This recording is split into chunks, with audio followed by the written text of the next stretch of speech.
Imagine la scène, tu es dans un café, un peu de bruit autour de toi, des gens qui passent, et toi au milieu de tout ça, avec ton carnet ouvert, tu es en train d'écrire, tu as un air très, très concentré.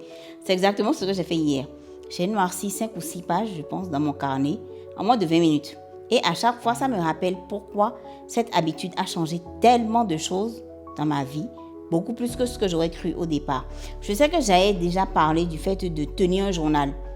J'en avais parlé ici ou sur la plateforme rouge, mais ça vaut la peine que j'en reparle, surtout en ce début d'année. Beaucoup d'entre vous essayent d'avancer sur leurs objectifs pour ce premier trimestre. On passe nos journées à penser à ce qu'on doit faire, ce qu'on n'a pas fait, à ce qu'on devrait faire, à ce que les autres vont penser, à ce qui pourrait mal se passer, et on garde tout ça là-dedans, dans notre tête. On les laisse tourner en boucle comme ça, ces pensées-là. Elles vivent dans nos têtes gratuitement, sans payer de loyer, et elles prennent toute la place. Et après, on s'étonne d'être stressé, fatigué, confus. Tout simplement parce que tes pensées dirigent ta vie bien plus que tu ne crois. Avant chaque action, il y a une décision. Avant chaque décision, il y a une pensée, souvent accompagnée d'une émotion. Donc, au fond, ce sont ces pensées, ces émotions-là qui orientent ce que tu fais et ce que tu ne fais pas. Combien de personnes disent « J'aimerais bien lancer un business. J'aimerais bien changer de vie. J'aimerais bien faire ceci. J'aimerais bien faire cela. » Mais ne le font jamais.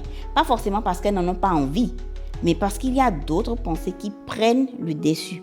La peur, le doute, le regard des autres, ou l'incertitude. Personnellement, j'ai remarqué un truc avec le temps. Tant que ces pensées-là restent dans ta tête, elles ont beaucoup trop de pouvoir sur toi.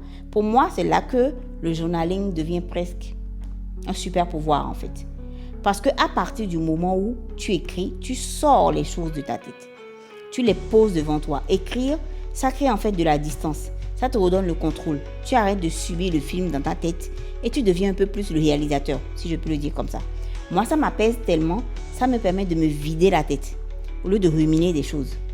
Si tu as déjà pensé au journaling mais que tu n'as jamais commencé, tu ne l'as jamais fait, c'est ton signe pour essayer cette année. Et si tu es totalement novice, je te rassure tout de suite, tu n'as pas besoin d'y passer 1 heure par jour. Franchement, 5-10 minutes, c'est déjà énorme. L'important, c'est le geste. Sortir ce qui t'encombre, clarifier ce qui te traverse l'esprit, faire de la place. Moi, ça fait plus de 2 ans que j'écris presque tous les jours. Il te faut juste un carnet, un stylo. Mais peu importe l'outil, ce qui compte, c'est d'écrire. Et c'est fou comme parfois écrire 1 page ou 2, ça peut t'éviter des semaines de confusion. Le journaling m'a trop aidé et continue de m'aider d'ailleurs à clarifier mes objectifs, à gérer mon stress, à prendre de meilleures décisions aussi, à sortir un peu des spirales de pensées négatives.